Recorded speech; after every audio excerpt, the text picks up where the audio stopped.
All right, so here we go with a new chapter, aptly named Aggression in the 1930s. So this is the final run-up to World War II. This is the last kind of prelude to war video that I'm going to make. And instead of just looking at Europe, we're going to make sure to include China this time.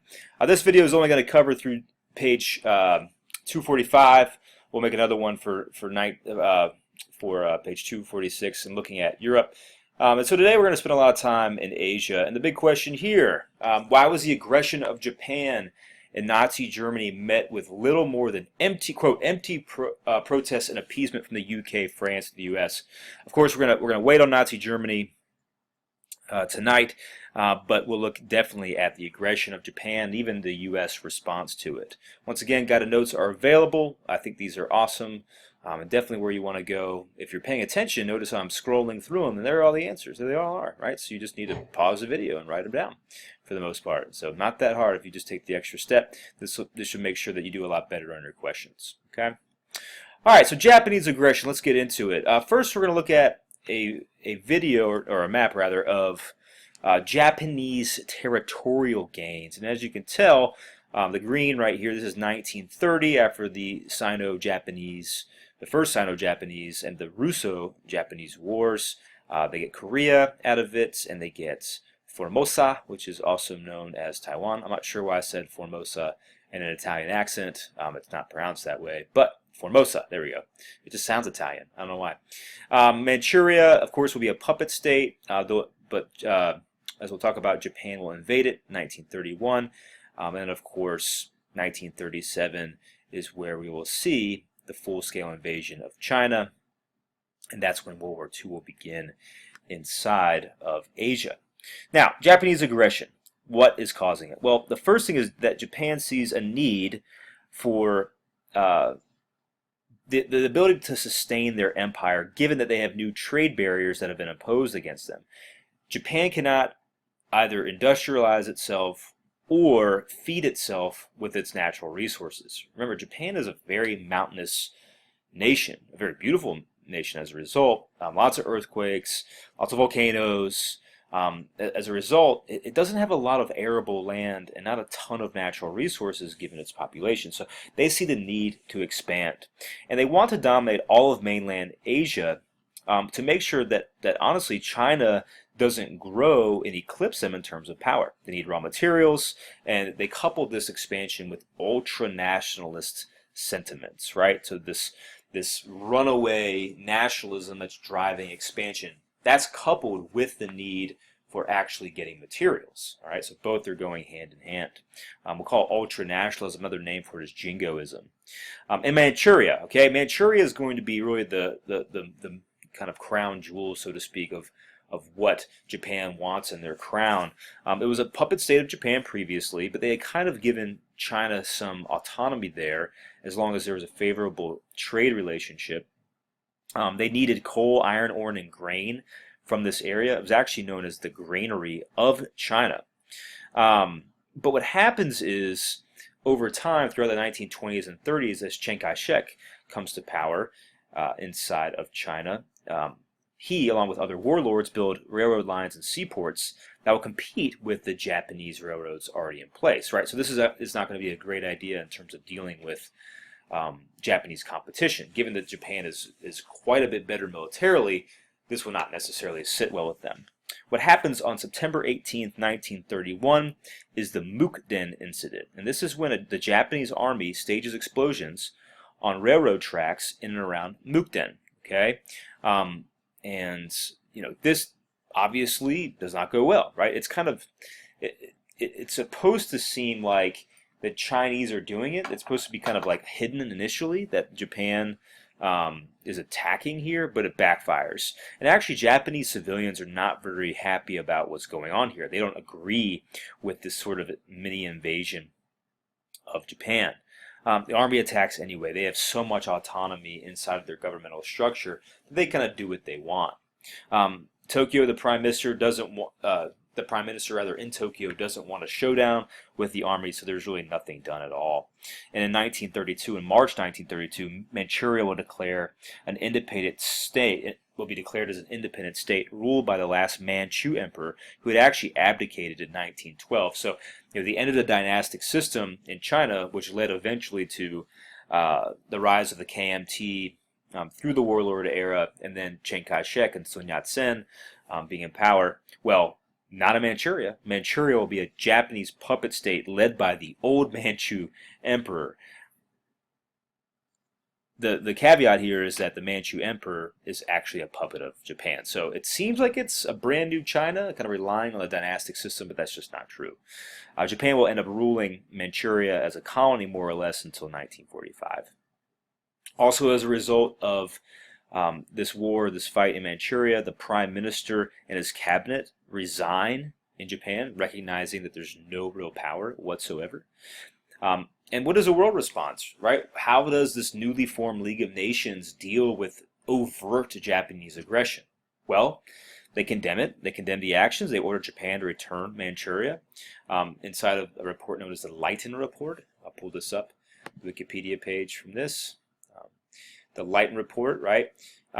This is from the Leighton Commission, as it shows here, 1931, by the League of Nations into an attempt to evaluate the Mukden incident, right? Five-member commission headed by Victor Bulwer Lytton of Great Britain announced its conclusions, stated Japan was the aggressor, argued that Japanese puppet state of Manchukuo should not be recognized, and recommended Manchurian autonomy, right? They adopted the report. Japan, as a result, as we say here, quits the League of Nations. And that's that. Japan is kind of off on their own, right? So Japan is not going to play by kind of the rules of the rest of the world. They completely ignore the League and they withdraw from the League of Nations. The League of Nations really can't do much to make them stay, right? They just kind of leave, and that's that. The U.S. Actually protests this as well, but once again, it's going to be it's going to fall on deaf ears.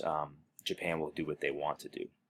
Now, Japan will continue to push into northern China. As we see here, it's that orange area. Actually push kind of west. This is northern China here. And they'll take the province of Jehol, Jehol, and they try to set up another puppet state inside of northern China. And they do, right? This includes Beijing and this northern provinces here. What is the Chinese response? Well, Chiang Kai-shek doesn't do that much. Chiang Kai-shek official policy is known as unification before resistance. And that idea is that he wants to unify all of China before fighting against the Japanese. Well, you might be thinking, well, who is he trying to unify, right? Isn't the KMT in power? That's true, right? But remember, the CCP is on their long march. At this point, here's a long march, right? Out of southern China, kind of through the mountains, do some loop-de-loos, right? And end up in the Yan'an province up here, all right? And the idea, from Chiang Kai-shek is that he still wants to get rid of the CCP. He's not comfortable with the CCP in the interior and turning around and fighting against the Japanese with them at his back. So his idea is we need to unify inside of Japan first, and then we can go and fight the Japanese, which is kind of short-sighted. The CCP will call for a unified Chinese force to fight Japan. Students are going to be officially kind of leading this charge. They want to fight Japan, but they also want to create a space for themselves to grow, right? This is very, very... This policy by Mao of unifying, quote, unifying, really is just a disguise to grow stronger after being chased around the interior of China for years. 1937, the Soviets will kind of support the Chinese in fighting Japan. They don't want to see Japan being kind of the next aggressor on their borders after they take care of China, and will start to aid the CCP and the KMT in fighting against it. And then by 1937, Chiang, under kind of pressure from the Soviets and his own people, begins preparations to unify with the CCP. Okay, Japan is watching this happen, and they say, you know what? We're not going to wait for a China to be strong, and we're going to attack first. So on July 7th, 1937, they attack near Beijing on the Marco Polo Bridge. It's actually a picture of the Marco Polo Bridge, right? The stone bridge. and this is the beginning of World War II in Asia.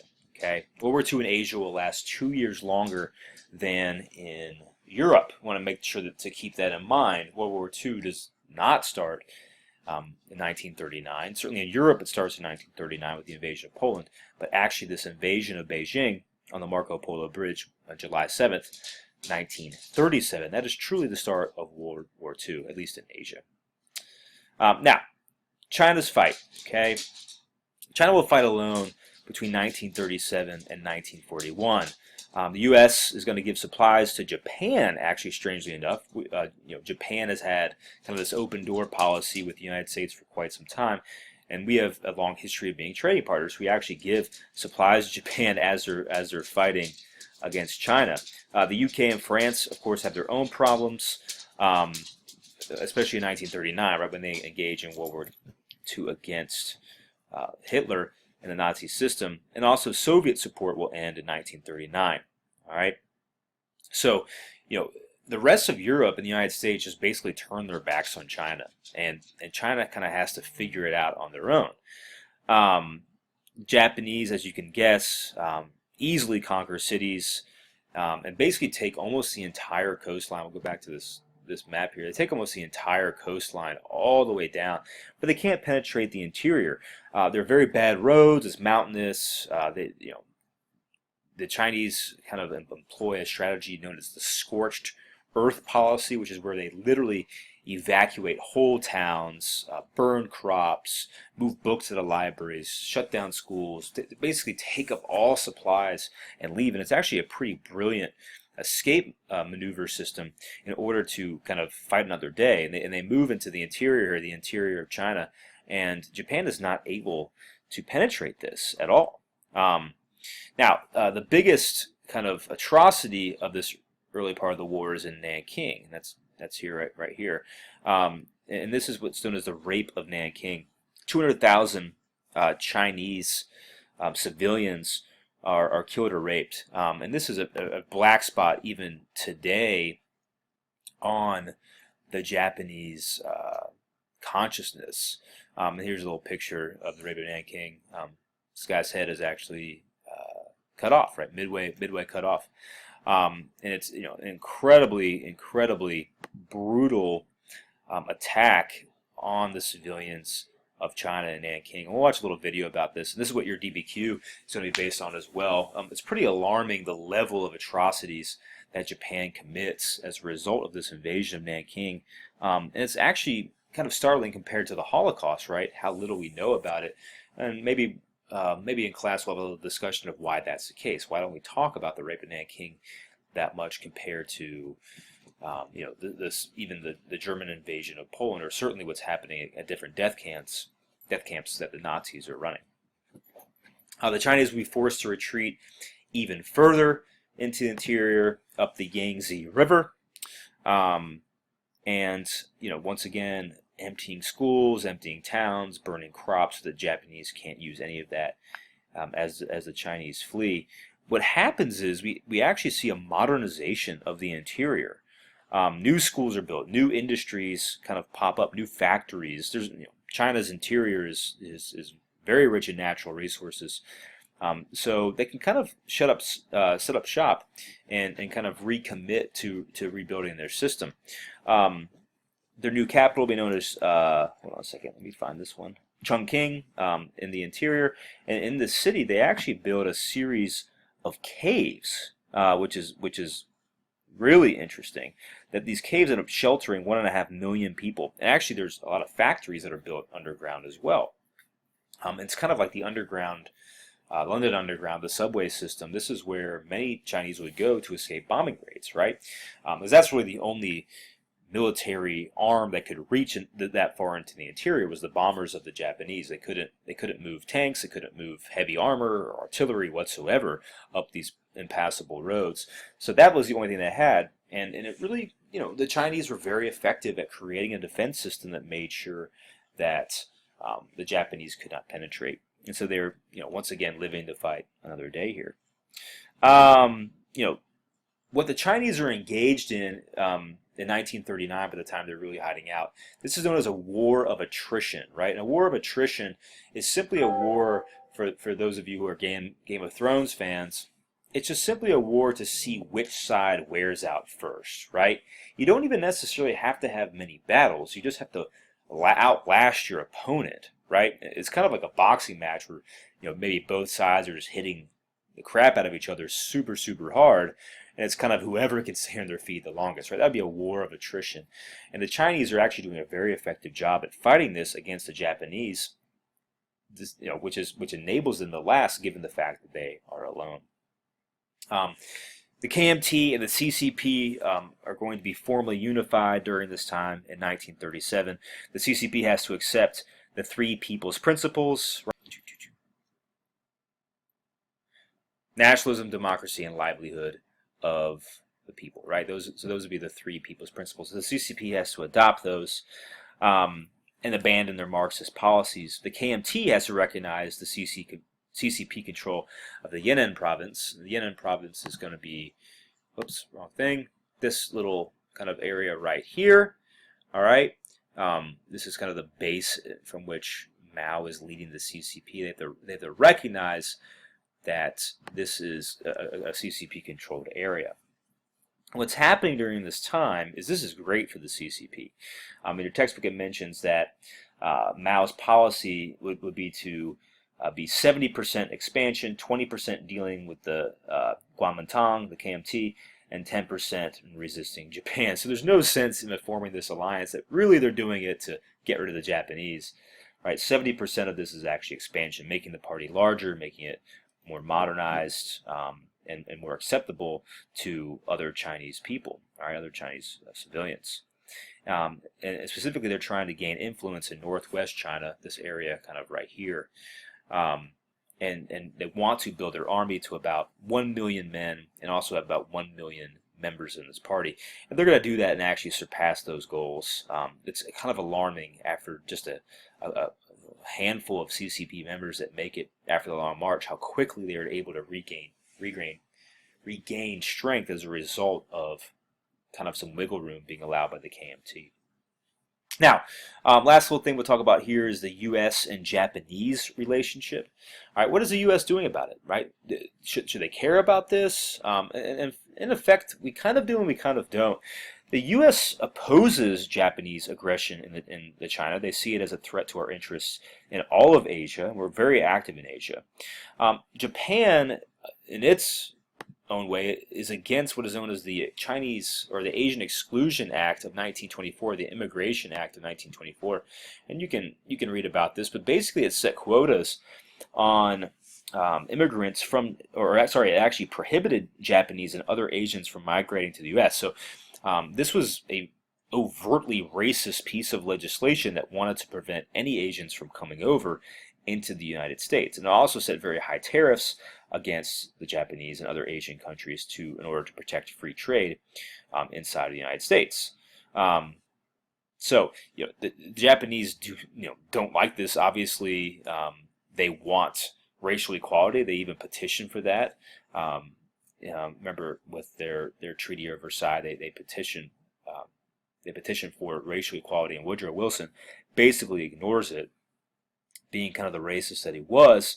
So the Japanese are kind of on edge. Even though we have this trading relationship, we're kind of on edge. I guess the right term would be kind of frenemies, maybe the best way of saying it. Kind of similar to China and the U.S. today, right? We have very, very deep trade relationships, but we don't necessarily see eye to eye in terms of political ideology, although officially we're not racist against the Chinese, right? But it's kind of a tense relationship, okay? The U.S. is not going to be able to deploy troops when Japan formally invades in 1937, or impose economic sanctions, right? Both of those things are not going to happen. Why? Well, because we're in the Depression. We cannot afford to lose a major trading partner in Japan, especially one that is looking for supplies from the United States. It would actually, or at least there was a fear that there would be a deepening of the Depression. What we do, however, is increase our military presence in the Pacific. This includes Pearl Harbor, right? We kind of built up our fleets there. That base had actually been, in existence since 1899, but kind of this buildup in the 1930s is kind of in preparation for a potential attack, not just necessarily on mainland U.S. soil, but also on the rest of the Asian areas that we're looking to protect our influence inside of. Last thing, in 1937, Roosevelt, watching these attacks on Japan, will agree to some economic and military aid to China. We authorized the construction of aircraft carriers, other battleships, and Japan, though, ignores the increased U.S. presence. We don't necessarily, make Japan kind of shiver in their boots. They're not necessarily super concerned with us getting involved, and as a result, kind of underestimate U.S. presence there. Also, the U.S. will continue to kind of trade with Japan until 1941. So, like I said, we kind of, on the one hand, oppose it and increase our military presence in the area. On the other hand, we're kind of racist towards the Japanese while at the same time trading with them. So our official policy towards the Japanese leading up to the war is really ambivalent. We are not overtly antagonistic with them, mostly because we don't know what a U.S.-Japan war would look like, right? And that's why it takes a direct attack on Pearl Harbor to actually push this into motion. The next chapter we'll get into all the gory detail about that. All right, enjoy your night. Enjoy the questions that go with this. There'll be 10. You'll find those on campus. Thanks. Bye.